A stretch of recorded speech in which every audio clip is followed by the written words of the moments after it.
Governor Punjab की आज होने वाली हल्फ बर्दारी तकरीब मुलतवी कर दी गई। पीपल्स पार्टी के रहनुमा और नामजद गवर्नर पंजाब सरदार सलीम हैदर को आज शाम 6 बजे हल्फ उठाना था। मज़ीद तफसीलात जानते हैं डॉन न्यूज़ के नुमाइंदे मियां शोएब से।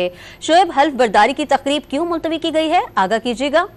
जी बिल्कुल, गवर्नर पंजाब की हल्फ बर्दारी की जो तकरीब है उसे आज शाम 6 बजे होना था, लेकिन उसमें जो है कुछ तैयारियों के हवाले से इस हल्फ बर्दारी को जो है वो मुलतवी किया गया है। जरा ये बताते हैं कि जो गवर्नर की तकरीब हल्फ बर्दारी की है वो कुछ जो है वो पीपल्स पार्टी के रहनुमाओं की जानिब से बताया गया। कुछ जो गेस्ट हैं उनकी लिस्ट जो है वो फाइनल ना होने की वजह से इसको मुलतवी किया गया है, जबकि गवर्नर पंजाब से chief justice Lahore high court Shahzad Khan ने आज जो हलफ लेना था और अब जो है ये तकरीब 7 मई शाम 6 बजे गवर्नर हाउस में होगी। जी